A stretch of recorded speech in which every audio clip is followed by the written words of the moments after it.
Why, hello there, and welcome back to Tabletop Ferox. No, I am not changing this to an ASMR channel, nor am I just trying to be sexy. I don't have to try to be sexy. I am sick again. For some reason, recently I've gotten really good at catching all sorts of little bugs that like to just settle in right here in the voice box area and making it very difficult to talk and possibly do permanent damage. I don't know. I don't feel that I got back up to 100% after the last one before this one showed up. Anyway, this is a topic that is kind of time sensitive and also not important enough for me to wait until I can speak properly to cover it. So let's talk about that D&D adventure that NASA published. Yes, that NASA, Land on the Moon NASA, published a D&D adventure for some reason. Okay, technically it's not a D&D adventure, it is a TTRPG adventure. A weird phrasing that I don't think I've ever actually heard before. You know, when normally people would just say system agnostic adventure.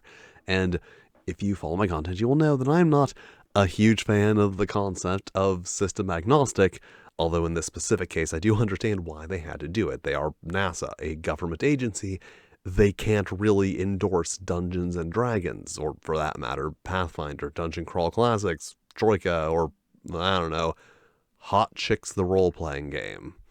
However, when you read through the adventure, if you look at the specific skill checks you're asked to make, the monsters you are asked to fight, and, look at the inclusion of tieflings, it is pretty clear that this is a Dungeons & Dragons 5th edition adventure.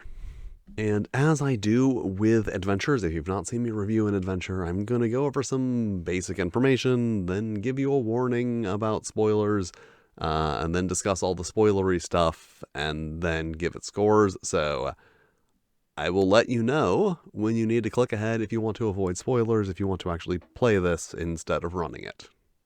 And I think the best place to start with this thing is look at how NASA is describing this thing that they put out. NASA's first TTRPG adventure invites you to take on a classic villain while also using and learning science skills as you overcome challenges and embark on an exciting quest to unlock more knowledge about our universe. So yeah, an exciting adventure that will teach us all about science and the universe. That sounds like a really fun thing, which I'm sure is what this is going to be. The adventure itself is a 44-page PDF, which can be downloaded for free. I will provide a link down in the description if you'd like to download it yourself. Although, if you take out covers and appendices and such, there are 30 pages of actual content. And basically, the adventure revolves around a group of characters who have been magically transported from NASA's Goddard Space Flight Institute in Greenbelt, Maryland, to a generic fantasy world where they find themselves inhabiting the bodies of inhabitants of that world.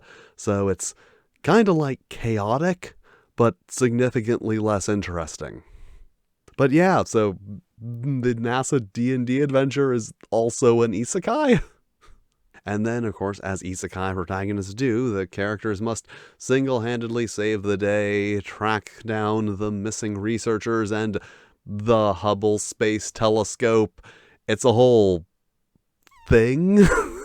I will explain that in the spoilery section that's going to start right now, so skip ahead to the timestamp I'm going to put on screen if you would like to not have any spoilers or know why I just mentioned the Hubble Space Telescope. So before I really start explaining this whole thing, why don't we look at the video that they put out to promote it?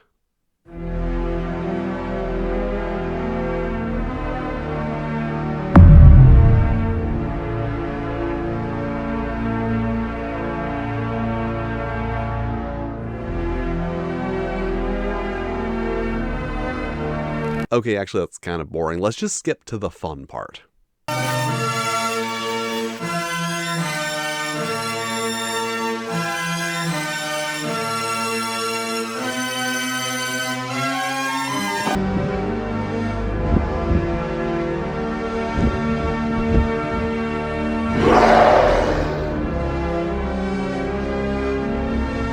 That's right, friends. This adventure is about a dragon stealing the Hubble Space Telescope. And yes, that is an incredibly ridiculous idea, but, one that you could have a lot of fun with if you didn't take it too seriously. Guess how seriously they decided to take it. And I'm not going to get too deep into the history of the world on which this adventure takes place because it's a free document, so you can download it yourself and just read that if you want all of the details, and boy howdy are there details. But basically it is set on a rogue planet sailing through the galaxy, which is protected by a magical shield that was set up by the most learned wizards and sorcerers of the planet, because this planet is ruled by academics. This is written by NASA. You got to keep that in mind with everything I tell you about it. And then, of course, for some reason, they felt the need to try and tie the existence of magic in this world to dark energy, because everyone knows that magic is always better when you try to explain how it works, and doesn't at all seem like you just think that you're too smart to say, there's magic. However, the most notable aspect of the setting, and one that I just touched on a second ago, is that the peace and prosperity of this world seems to be credited to the fact that it is a civilization that prizes knowledge above all else, and recognizes academics as their primary leaders. Like, they're not subtle about it. They're very clearly like, this is what happens when you put the academics in charge. Peace and prosperity for all, as long as you don't think about it.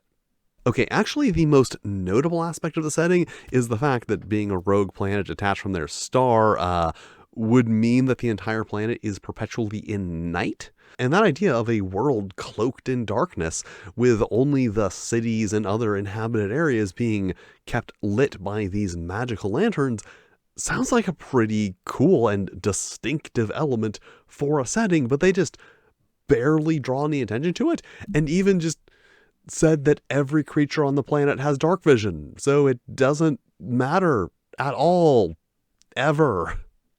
But back to the pretentious intellectualism. As described, each city has their own academic focus, because sure, why not, and presumably some kind of rigid class system, because in order to have an elite academic class at the top of every part of society, you need a lot of people to hold that up. And this isn't some post-scarcity society where everyone is free to focus on their own self-betterment and self-fulfillment. Money is a thing. They are very clear about that. There are people who work the fields to grow the food for all of the academics at the universities. But you're just not supposed to think about that, I guess, because the story is focused on the academics. And I don't want to be a bitch here, but I'm going to anyway because that gets views apparently.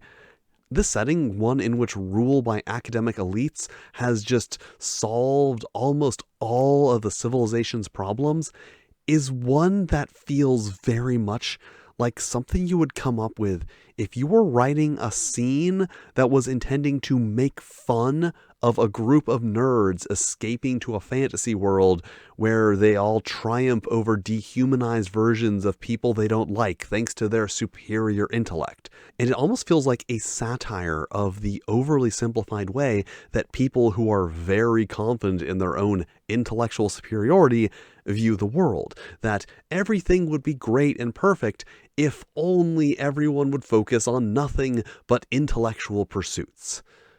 Well, if they could focus on intellectual pursuits and not have to worry about anything else, while everyone else did the work to keep society running so that they could do that. But of course, under their enlightened leadership. But what does any of this have to do with the Hubble Space Telescope, I hear you ask, because that's a really good question at this point. Well, I guess they needed to NASAfy the whole thing to make it a NASA D&D adventure, so they decided to focus it around the Hubble Space Telescope. And the way they chose to do that is the esteemed researchers on this world, the name of which escapes me at the moment, and I don't think I have written down in my notes, used their magic to somehow locate, it's not really explained how they know that it exists, the Hubble Space Telescope, and copy data from it, which they can then, analyze to understand the universe better. And just in case you're wondering, because this is a really good question, yes, they do have computers. At one point, it's just kind of offhandedly mentioned that there are devices that look like 1960s computers on one of the walls. Because other than that, this adventure seems to, if anything, deliberately avoid ever mentioning technology or the lack thereof up until this point, and honestly, it kind of just raises more questions than it answers. It feels like at some point they realized, oh, wait, how do these people in medieval fantasy world process data from the Hubble Space Telescope, and then they just threw in computers? Anyway, then, the evil dragon learns of this and uses his evil magic to pluck the Hubble Space Telescope out of our timeline and bring it into theirs, which causes it to have never existed in our timeline. And then he keeps all of the data from the space telescope to himself because he is evil, and evil people do not freely share information because they're evil. And really, when you make the morality system in Dungeons & Dragons look deep and nuanced by comparison, you're probably doing something wrong. And of course, the obvious solution to this problem, to the Hubble Space Telescope being stolen by a dragon, is to use magic to bring some people from Earth to this fantasy world, because they will be able to find the Hubble Space Telescope because they have experience with it before it was removed from the timeline, which means they do not have experience with it anymore. And apparently that will help them find it somehow. This was made by NASA. I just want to remind you once again, NASA. But then before the esteemed nerds from NASA could be brought to Exlaris, I looked it up.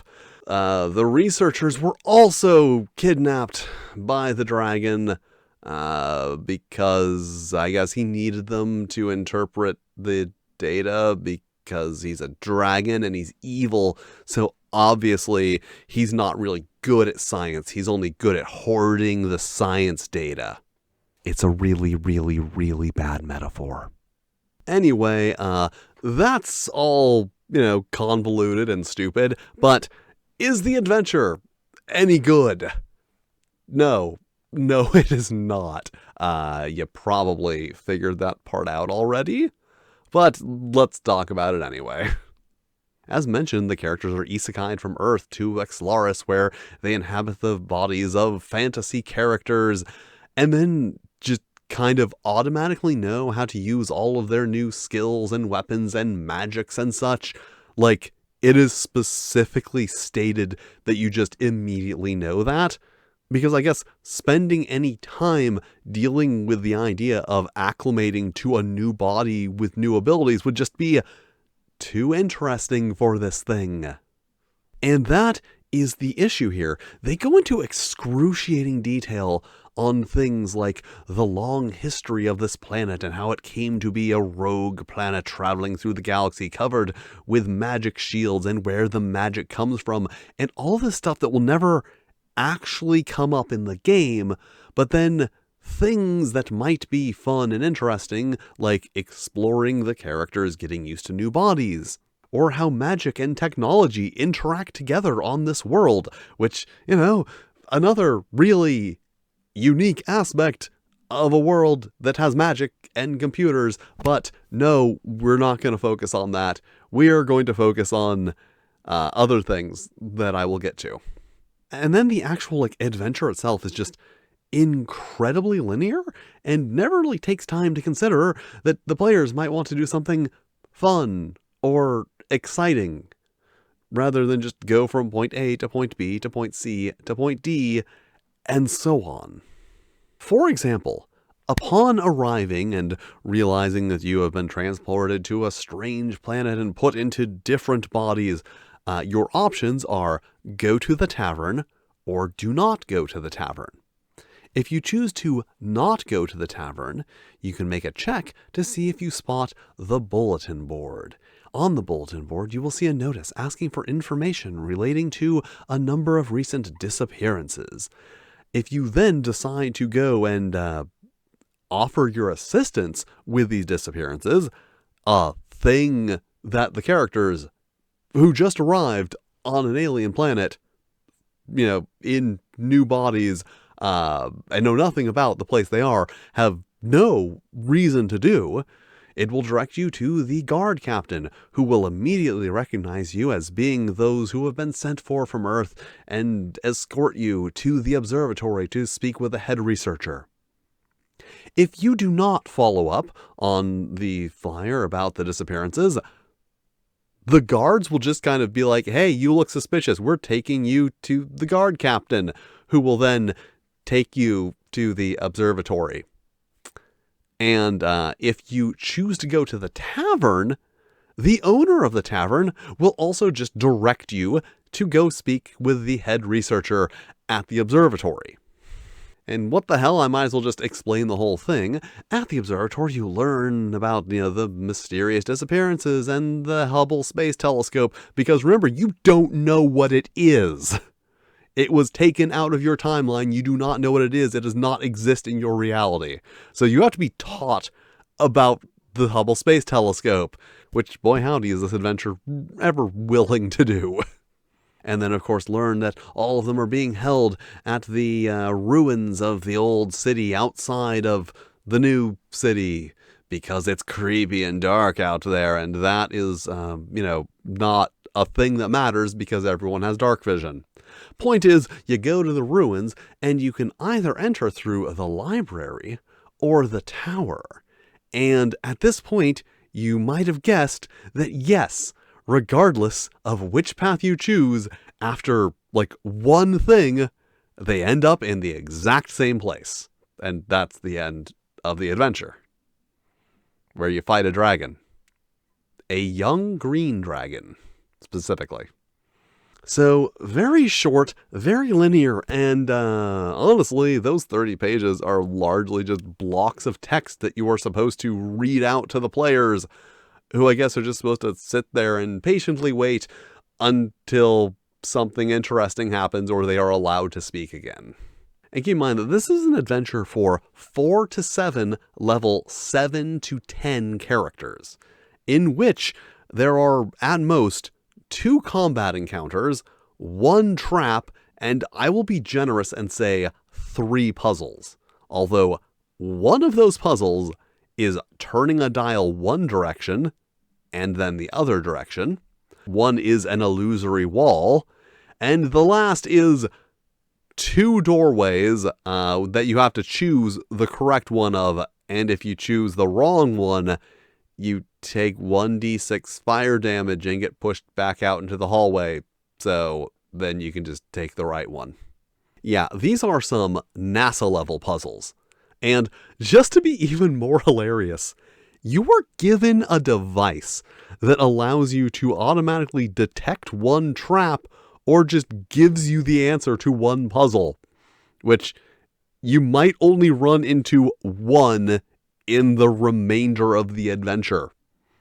And because that wasn't hilarious enough, it says that if those puzzles are proving too difficult for the players, one of the researchers can escape and act as a guide to help move the story along.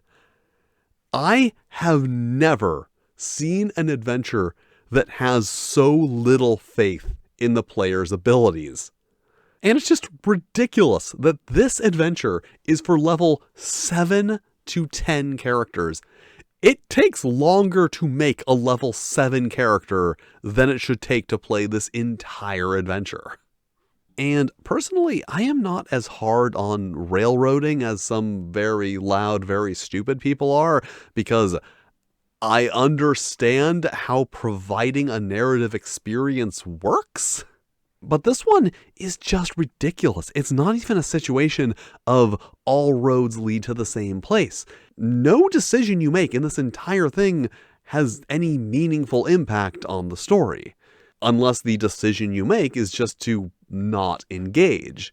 Which, aside from the guards picking you up if you don't follow up on the notice that you have no reason to follow up on, they don't consider that a possibility. Like, if you go to the tavern, there will be a bar brawl. And after you get involved with the bar brawl, the bartender will give you free drinks to thank you and then introduce you to the owner, who, as I mentioned, will then send you on your way to the observatory to speak with the head researcher. It just doesn't consider the possibility that this group of people who have just come from another planet, finding themselves in strange bodies, would witness a bar brawl and not get involved. That's not a thing that this considers. And that is an overall problem with this adventure. It just kind of assumes that you are going to do a lot of things without being given any actual motivation to do so other than they seem like plot hooks. Especially considering that, as I keep mentioning, your characters were humans on Earth a few minutes ago, and now they're elves and halflings and such on an alien planet with swords and bows and magic. In that situation, I feel like my first instincts would not be to get in a bar fight or to try and solve a kidnapping. And that fact is a thing that just, like, doesn't really even come up in the story. As soon as you get to this planet, you're just supposed to go, well, we're here now and we're gonna do what we're supposed to do according to the adventure. You know, which isn't to say that there aren't things that you can do in this adventure outside of, you know, following point A to point B to point C.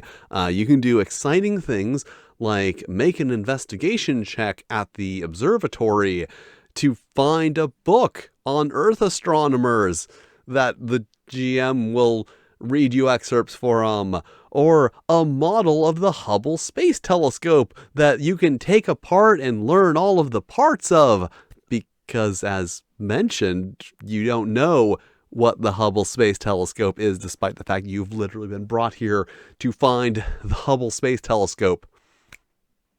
This is not a good adventure. And then, if you do actually make it through this entire thing without falling asleep or just, like, leaving to do something more interesting, you defeat the dragon, bring back the telescope, and then get sent back to Earth, where the GM reads you, like, an entire page about how much your characters love the Hubble Space Telescope. This thing's, like, really, really in favor of the Hubble Space Telescope. And that's the end, that's the adventure. But what about the claims that you will use and learn science skills? Well, the closest thing you get to learning science skills is just having things read to you. Just having a little blurb on globular clusters, or red and blue shift, or the Hubble Space Telescope, or some Earth astronomers, just, like, read to you. That is the only thing that seems like it's supposed to be learning, but those aren't, like, skills. You're not learning any science skills, you're just learning some science facts. As for using science skills, okay, this is a stretch. I am going to give them credit for it, like, for what they think they're doing here. One of the puzzles, the one where, remember I said there were two doorways, one has red flames and the other has blue flames, and you will remember from being lectured at the observatory that red light, and therefore the red flames, are cooler than the blue light, and therefore blue flames. So you should go through the doorway that is covered with red flames. But, I mean, if you go through the doorway with blue flames, as I said, you just take a d6 damage and get knocked back. And honestly, then you observe what happened and make some conclusions based on that and take the other doorway. So ignoring that really more uses science skills than remembering it. And I believe that is all for the spoilery part of this review. So now we will welcome back all of the people who fortunately skipped having to listen to all of that. But, time to rate it. I rate things here. It's what I do when I review things. And overall, fine concept. Like, the thing they're trying to do here is not bad. Teaching scientific concepts through D&D sounds like an interesting idea. Making learning fun is always good. I mean, learning is just fun in general, but, making learning even more fun. And for execution, let's start with something nice. The NPCs do have some fairly thorough write-ups, and they also provide, role-playing tips, suggestions, guidelines, whatever, for the NPCs that we'll be interacting with a lot. However, the rest of the execution is significantly disappointing. When I heard NASA put out a D&D adventure, I thought, oh, that's cool. Presumably there are people at NASA who play D&D, not a small number of people. So what I expected was an okay D&D adventure that had some space stuff awkwardly shoehorned into it. Then that wouldn't have been too bad. It would have been a fun little novelty. Not something that, feels less genuine than Feast of Legends. But this is one of, if not the worst D&D adventure I have ever seen. It's just traveling a short linear path while being interrupted to get lectured on various space stuffs. And those lectures aren't even that good. It kind of fails on both levels. As an adventure, it is just too overly concerned with constantly stopping to info dump on you, and as a science education delivery system, it doesn't present any of the content in an interesting or engaging way. You're literally supposed to start and end this adventure by reading out almost an entire page of text to the players about how great the Hubble Space Telescope is, and that is not interesting. That is not an engaging way to receive information. If I had to compare it to anything, it feels like an educational PC game from the 80s or 90s, one of the bad ones where you just wander around reading large blocks of text between short gameplay segments, never actually engaging with any of the information you're being given in any kind of meaningful way. And as for aesthetics, aside from a few nice layouts, mainly in the appendices, it's just kind of standard words on a page. So yeah, the NASA educational Isekai D&D adventure, not really great at being any of those things. I didn't expect a lot going into this, but I definitely expected more than what was offered. It kind of feels like someone heard about this D&D thing that all the kids are getting into these days and said, hey, we can use that to get young people excited about science. And personally, if anything, I am less excited about space and specifically the Hubble Space Telescope than I was before reading this adventure. As I said earlier, I don't think this is a bad idea. Tabletop role-playing games are getting more popular, and we're going to see more and more people trying to jump on that train. But this feels like the laziest possible attempt at doing so. I joked about Feast of Legends earlier, but even that is very well put together and self-aware about how ridiculous it is. This is a thing with a very ridiculous premise that treats that premise far more seriously than you would think was even possible. And the worst part is, if NASA really wanted to put out a tabletop role-playing game that featured learning and using science skills specifically focused on space, that wouldn't be a difficult thing to do. The educational value of tabletop role-playing games is severely underutilized, quite possibly due to the fact that the people who make educational content are a little bit uncomfortable with the idea of providing an environment where a player is exposed to and then required to interact with concepts in order to learn them.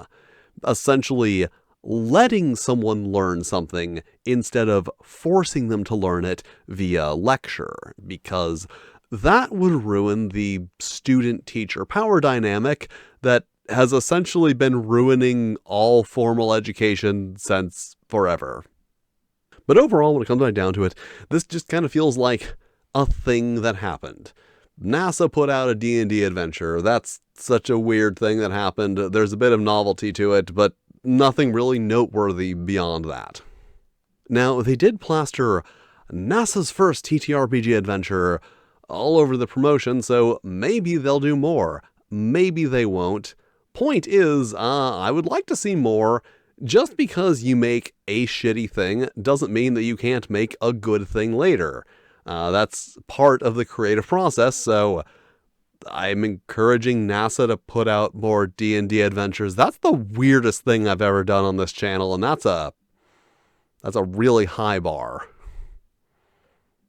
And thank you for watching, with extra special thanks to my Fightin' Flail Snails, Broken Unicorn, Randy Mulholland, and Toshi Rokuro. If you'd like to be cool like them, check out my Patreon, where you can get early access to videos and fun stuff that I make for the Patreon.